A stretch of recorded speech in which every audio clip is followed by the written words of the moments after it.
اللہ پر ایمان رکھنے والوں کو کون ڈرا پا رہا ہے؟ پھر یہ کیسا ایمان ہے؟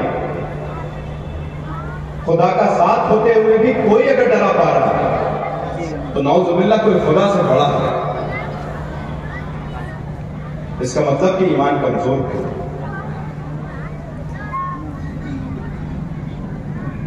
اس مایوسی سے نکلنا ہوگا اور اس کی طرف آنا ہوگا جو ہماری اصل پہچان ہے۔ وَكَذَلِكَ جَعَلْنَاكُمْ أُمَّةً وَسَطًا لِتَكُونُوا شُهَدَاءَ عَلَى النَّاسِ۔ اللہ تعالیٰ نے تمہیں امت وسط بنایا، بیچ کی امت، وسط کی امت، جو کسی افراد کی تفریق کی شکار نہیں ہے، تاکہ تم لوگوں پر گواہ بنو اللہ کے۔ یہ جو تمہارے پاس میزان ہے، جو ترازو ہے، یہ جو ہدایت ہے، یہ جو تعلیمات ہیں، یہ جو رہنمائی ہے، یہ جو نور ہے، یہ جو روشنی ہے، اس کے گواہ بنو، اس کو عام کرو، اس کو قائم کرو۔ یہ ذمہ داری ہے۔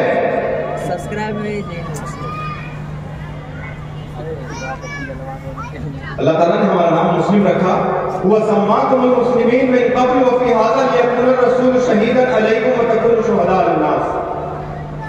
اللہ نے تمہارا نام مسلم رکھا ہے، پہلے بھی تمہارا یہی نام تھا، تاکہ تم لوگوں پر گواہ بنو جیسے کہ رسول تم پر گواہ۔ ہمیں غور کرنا چاہیے کہ انبیاء کا، رسول کا مقصد کیا ہوتا ہے۔ رسول ہمیں ان سوالوں کے جواب دیتا ہے جس کے جواب ہم نہیں ڈھونڈ سکتے۔ ہمارے بنانے والا کون ہے؟ ہماری زندگی کا مقصد کیا ہے؟ موت کے بعد کیا ہونا ہے؟ ہم کس کے آگے جواب دہ ہیں؟ ہمارے اعمال کی جواب دہی ہے بھی یا نہیں ہے؟ مرنے کے بعد زندگی کیسی ہوگی؟ فیصلہ کیسے ہوگا؟ یہ کون بتاتا ہے؟ یہ رسول بتاتا ہے۔ اللہ کے پیغامبر بتاتے ہیں جو اللہ کا پیغام لے کر کے آتا ہے۔ ورنہ انسان کے پاس اور کوئی ذریعہ نہیں ہے یہ جاننے کا کہ اس کی زندگی کا مقصد کیا ہے، وہ کیوں بنایا گیا ہے۔ اپنے حساب سے جو بھی جواب انسان نے ڈھونڈا غلط ہے، اور اسی کا نتیجہ ہے کہ آج دنیا میں ظلم ہے، ستم ہے، خوریزی ہے، عزت ریزی ہے۔ یہ اسی کا نتیجہ ہے کہ انسان ان سوالوں کا جواب خود سے ڈھونڈ رہا ہے۔ ہم یہ مانتے ہیں کہ ہمارے پاس رسول صلی اللہ علیہ وسلم کے ذریعے سے اللہ تعالیٰ نے وہ تمام سوالوں کے جواب بھیجے، وہ نور بھیجے، جس سے ہم یہ سمجھتے ہیں کہ ہماری نجات ہو جائے گی۔ کیوں؟ کیونکہ ہمیں جواب مل گیا، ہمیں پتہ چل گیا کہ ہمیں بنانے والا ایک ہے، ہمیں پتہ چل گیا کہ ہماری زندگی کا مقصد اس کی رضا ہے، اس کا قرب ہے، اس کی خوشنودی ہے۔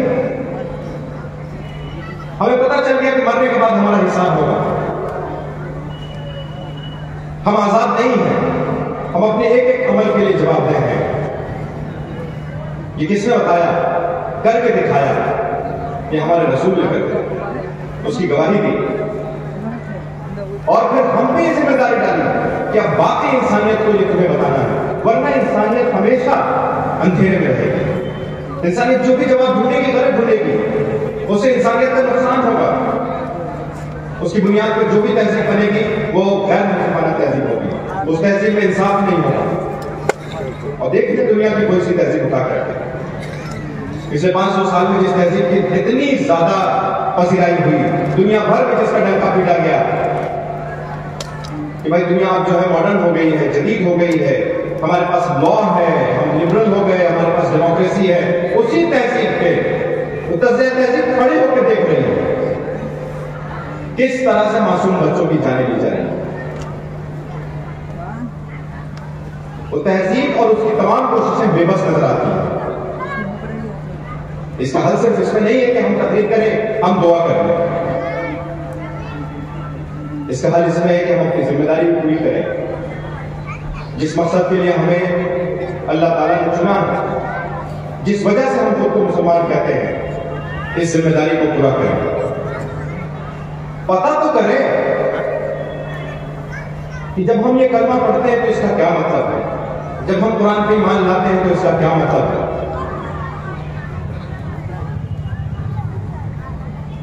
ہدایت اور جس نور کو لے کے بیٹھے ہیں اس کے ساتھ کتنی بڑی ناانصافی ہے کہ ہم خود نہیں پڑھتے ہیں، ہم خود اس سے ہدایت نہیں حاصل کرتے۔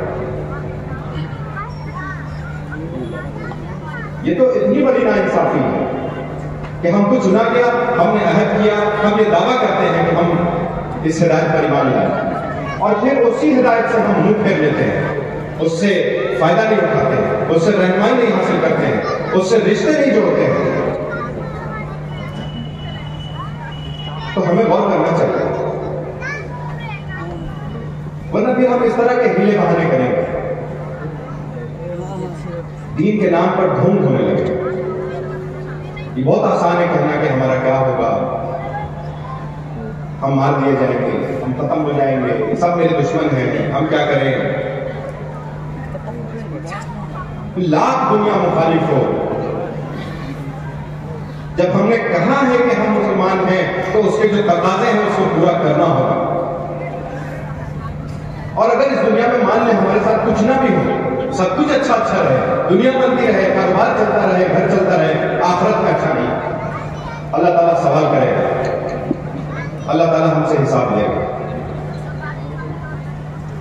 کہ ہم نے تو یہ وعدہ کیا ہے، ہم نے تو یہ کلمہ پڑھا ہے۔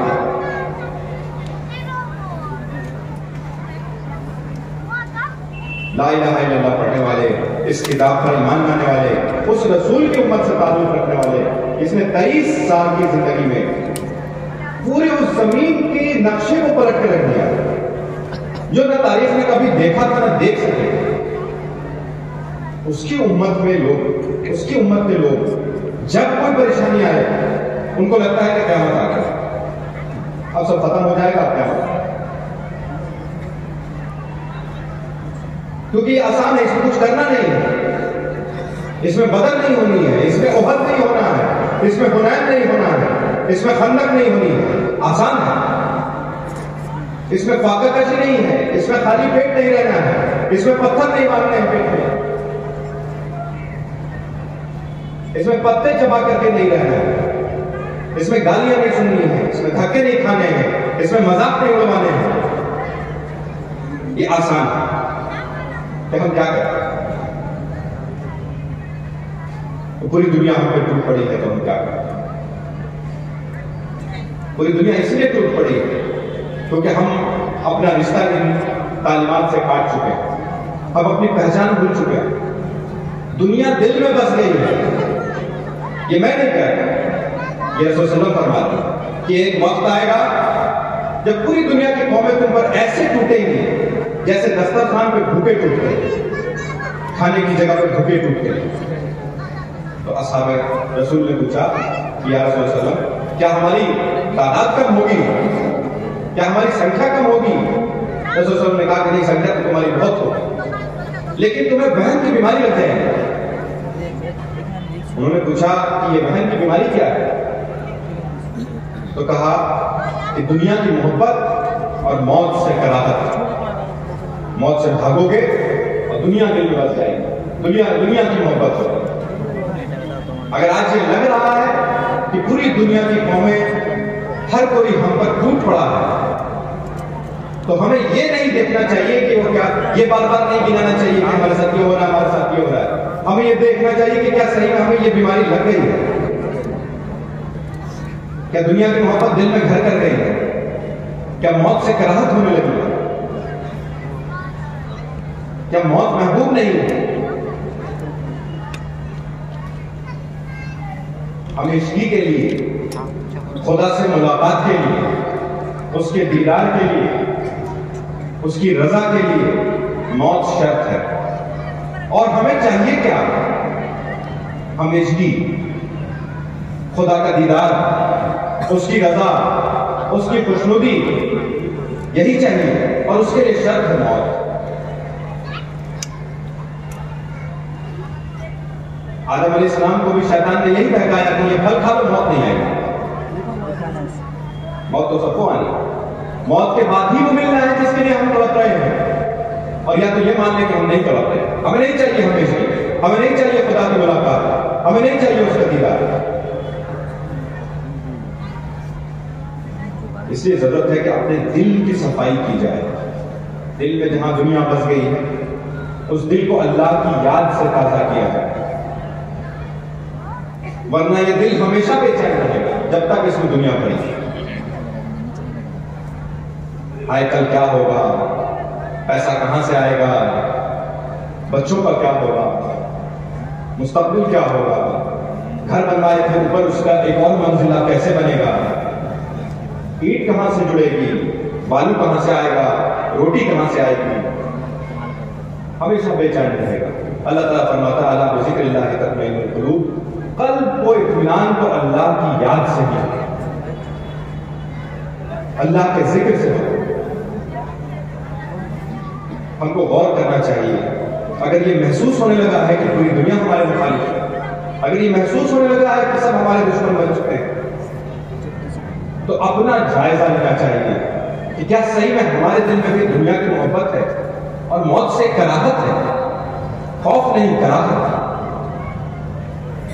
ایسا کوئی ڈر پیدا ہو گیا، اور اگر یہ ہو گیا ہے تو باہر کے سارے کام سے پہلے ضروری ہے کہ اندر کی صفائی ہو، قلب کی صفائی ہو،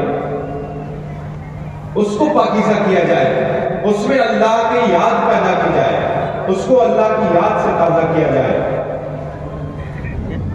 اللہ تعالیٰ فرماتا ہے ایک حدیث قدسی میں کہ میں ویسا ہی ہوں جیسا بندہ میرے بارے میں سوچتا ہے۔ اگر ہم یہ ایمان رکھتے ہیں کہ اللہ ہے ہمارا رازق تو اللہ ہے ہمارا رازق، اگر ہم یہ ایمان رکھتے ہیں کہ اللہ ہی ہمارا مددگار ہے، اللہ ہی ہمارا محافظ ہے، اللہ ہی ہمارا حامی و ناصر ہے، تو اللہ ہمارا حامی و ناصر ہے۔ دل میں کوئی ایسا خدا ہے جو کچھ نہیں ہے، بس نام کے لیے خدا ہے نعوذ باللہ، تو وہ ویسے ہی خدا ہے۔ اللہ تعالیٰ فرماتا ہے کہ میں ویسا ہی ہوں جیسا بندہ میرے بارے میں سوچتا ہے۔ جب وہ مجھے اکیلے میں یاد کرتا ہے تو میں بھی اسے اکیلے میں یاد کرتا ہوں، جب وہ مجھے محفلوں میں یاد کرتا ہے تو میں اس سے بہتر محفلوں سے یاد کرتا ہوں، جب وہ مجھے دل میں یاد کرتے ہیں، اندر نفس میں یاد کرتا ہے تو میں اسے اپنے اندر یاد کرتا ہوں۔ یہ حدیث قدسی، یہ ہے دل۔ دل کو یہی چاہیے، اس کا ذکر، اس کی یاد چاہیے۔ رحمان کے بندے تو وہ ہیں جو اللہ تعالیٰ فرماتا ہے سورہ فرقان، ان کی پیٹھ بستروں سے الگ رہتی ہے، ان کو رات میں نیند نہیں آتی، یہ اٹھ جاتے ہیں، اللہ کے حضور کھڑے ہو جاتے ہیں، تنہائی میں اس سے رشتہ قائم کرنا چاہتے ہیں، انہیں معلوم ہوتا ہے کہ اللہ سب سے قریب رات کے وقت میں ہوتا ہے، تو مومن کی پیٹھ بستروں سے الگ ہوتی ہے، جنہیں ہر وقت یہ خیال ہوتا ہے کہ کیا یہ بات اللہ کو پسند آئے گی یا نہیں، اللہ کی پسند اور ناپسند کا خیال ہوتا ہے۔ یہ نماز کیا ہے؟ یہ اللہ کی یاد دہانی ہے، یہ روزے، یہ زکوٰۃ، یہ روزمرہ کی زندگی، یہ سب اللہ کی یاد دہانی ہے۔ الذین یذکرون اللہ قیاما وقعودا وعلی جنوبہم ویتفکرون فی خلق السماوات والارض، وہ لوگ جو اللہ کو یاد کرتے ہیں، اٹھتے بیٹھتے کروٹ لیتے ہیں، ایسے لوگ چاہیے، ایسے لوگ ہیں جن کو یہ مرض نہیں لگتا ہے۔ اپنی زبان کو مسلسل اللہ کی یاد سے تر رکھو۔ سورہ جمعہ میں اللہ تعالیٰ فرماتا ہے کہ جب تم نماز پڑھ چکو تو زمین میں پھیل جاؤ اور اللہ کے فضل کو تلاش کرو، رزق کو تلاش کرو اور اس کو کثرت سے یاد کرو۔ امید ہے کہ تمہیں فلاح مل جائے گی، امید ہے کہ تم کامیاب ہو۔ کیا مطلب ہے اس کا؟ ذکر کا مطلب صرف نماز نہیں ہے، ذکر کا مطلب صرف اس کا نام نہیں ہے، ذکر کا مطلب صرف اس کے کلمات نہیں ہے۔ ذکر یہ بھی ہے کہ انسان اپنی باہر کی زندگی میں، اپنے بازار کی زندگی میں، اپنے روزمرہ کی زندگی میں، اپنے گھروں کی زندگی میں، اپنے بیوی بچوں کے خاندان کی زندگی میں ہر وقت یہ خیال رکھے کہ وہ اللہ کو ناراض تو نہیں کر رہا، کہیں اس کا اللہ سے رشتہ تو کمزور نہیں ہو رہا۔ اللہ جب اتنا قریب ہوتا ہے، اس کی یاد جب دل میں اتنی بھری ہوتی ہے، تو ویسی قوم اور ویسے لوگ، نہ ان کو کسی کا خوف ہوتا ہے، نہ انہیں کوئی جھکا سکتا ہے، نہ انہیں کوئی ڈرا سکتا ہے۔ وہ لوگ خیر ہی خیر ہیں، صرف اپنے لیے خیر نہیں، صرف اپنے گھر والوں کے لیے خیر نہیں، بلکہ پوری سماج، پوری انسانیت کے لیے خیر ہے۔ تب جا کے وہ بنتے ہیں کہ تم خیر اور بنتے ہیں۔ اخرجت للناس، جو انسانیت کے لیے خیر بنے، وہ ہر جگہ پھل ہی پھول دیتے ہیں،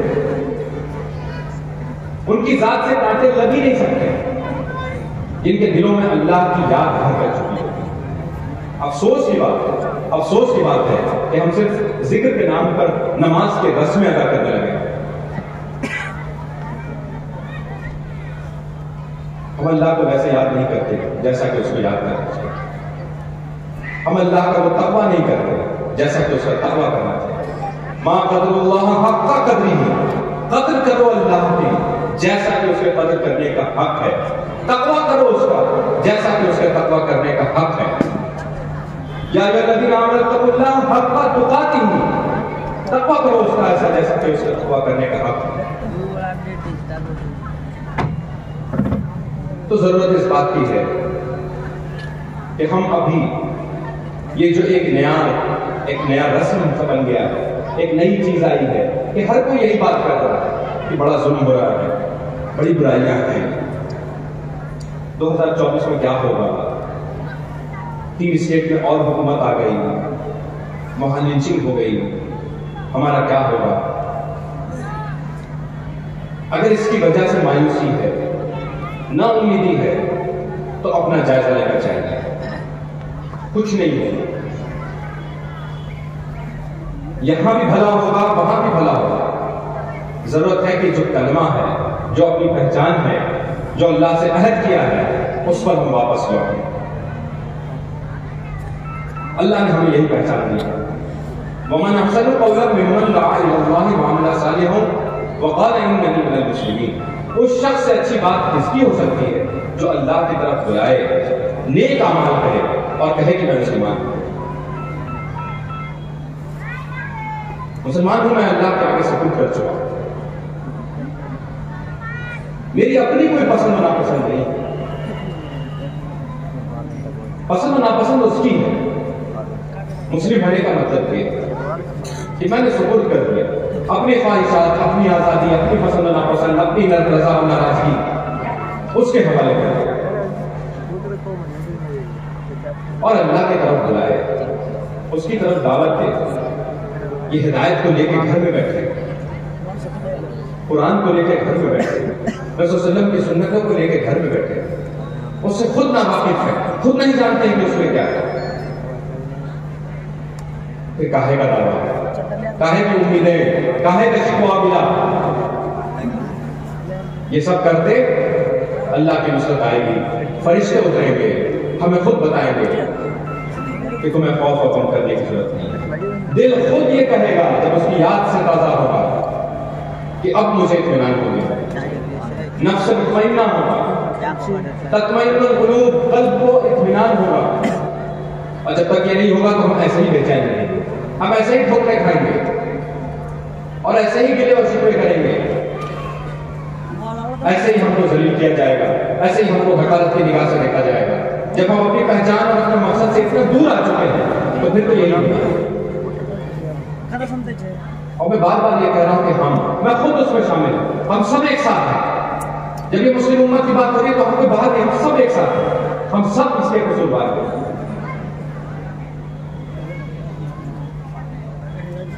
اگر آج کی گفتگو سے، آج کی بات سے کوئی ایک بات ہونی ہے تو یہی ہونی ہے کہ پلٹ کے جائیں اور ایک بات سوچیں کہ جب ہم یہ کہتے ہیں کہ ہم مسلمان ہیں، جب ہم یہ کلمہ پڑھتے ہیں اور اس کی گواہی دیتے ہیں تو اس کا مطلب کیا ہے، اس کے تقاضے کیا چاہتا ہے خدا۔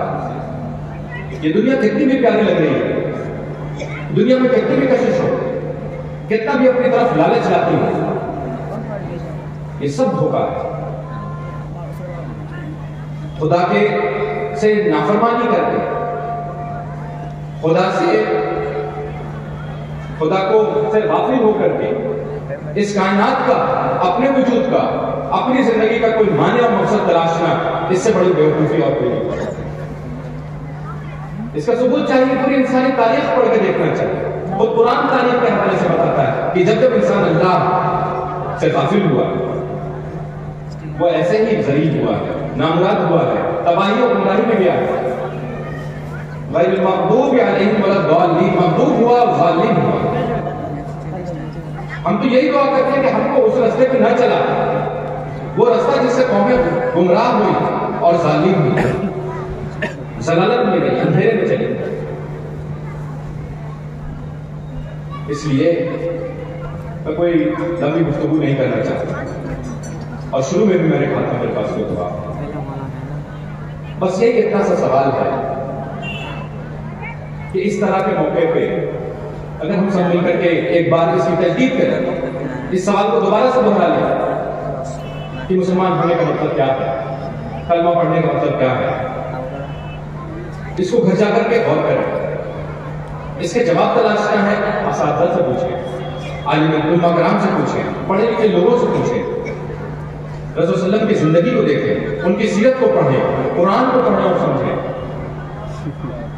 لیکن یہ سوال بنیادی سوال ہے، یہ سوال وجودی سوال ہے، یہ سوال ایگزسٹینشل کوشچن ہے، وجود کا سوال، وجود مٹ جائے گا اگر اس کا جواب واضح نہیں ہے۔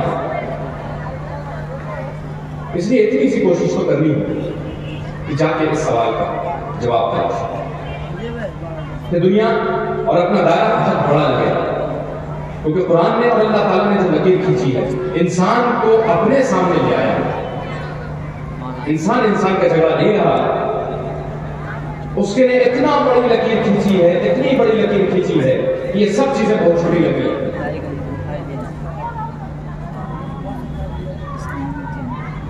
وہ کہتا ہے کہ تم اپنے اعمال کو میری خوشنودی اور ناراضگی کے آئینے میں دیکھو، میری پسند و ناپسند کے آئینے میں دیکھو۔ یہ قبیلوں کا جھگڑا، یہ خاندانوں کا جھگڑا، یہ انسانوں کا جھگڑا، یہ قوموں کا جھگڑا، یہ سب تمہارے لیے بہت چھوٹی چیز ہے۔ تم خدا کے بندے ہو، جسے خدا نے اپنے دونوں ہاتھوں سے بنایا ہے، جس میں اس نے اپنی روح پھوٹی ہے، وہ خود خود کو تمہارے آئینے میں دیکھنا چاہتا ہے۔ بڑا دائرہ ہے، بڑی لکیر، یہ چیزیں چھوٹی لگنے لگی۔ میں انہی بات کے ساتھ اپنی بات ختم کروں۔ امید ہے کہ جو سوال میرے دل میں تھے، جو